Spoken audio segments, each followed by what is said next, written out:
একটা সময় ছিল যখন কোরিয়ার এক ছোট শহরে 7জন তরুণ ছেলেরা স্বপ্ন নিয়ে পথ চলা শুরু করেছিল।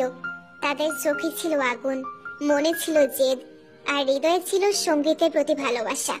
তখনও কেউ জানতো না এই 7জনই একদিন হয়ে উঠবে কোটি কোটি মানুষের হৃদয়ের স্পন্দন, যাদের নাম বিটিএস। তারা যখন প্রথমবার মঞ্চে উঠেছিল তখন কেউ তাদের নামটা পর্যন্ত জানতো না। সাফল্যের পথটা ছিল কাঁটায় ভরা, নানা কটু কথা, প্রত্যাখ্যান আর সীমাহীন পরিশ্রম। সবকিছু পেরিয়ে তারা ধীরে ধীরে নিজেদের গড়ে তুলেছিল। কিন্তু বিটিএস এর জাদু শুধু তাদের গানের ভিতরে নয়, ছিল তাদের গল্পে, ভালোবাসায় এবং অনুপ্রেরণায়।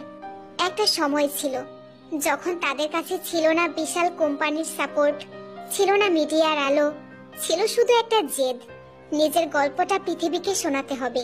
তারা গাইতো ভাঙা স্বরে, কাপা গলায়, ছোট্ট স্টুডিওতে। কেউ শোনেনি তখন। তারা বহুবার হাসির পাত্র হয়েছিল, তবুও তারা থামেনি, কারণ তারা জানতো কেউ একজন কোথাও হয়তো অপেক্ষা করছে এই গানগুলোর জন্য।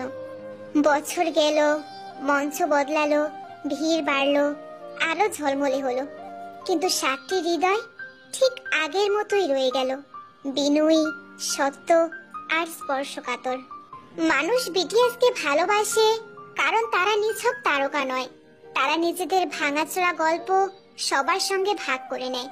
তাদের গানে থাকে হতাশা, স্বপ্ন, লড়াই, ভালোবাসা আর আত্মবিশ্বাসের কথা। তারা শোনায় কিভাবে একটা সাধারণ ছেলেও অসাধারণ হয়ে উঠতে পারে যদি সে নিজেকে ভালোবাসতে শিখে। একটা মেয়ে ছিল, ধরো তার নাম মায়া। মায়া ছিল খুব চুপচাপ, নিজের মাঝে বন্দি।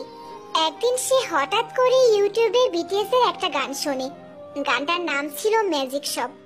গানের প্রতিটা শব্দ যেন তার ভেতরের কষ্টকে জড়িয়ে ধরে বলেছিল, তুমি একা নও।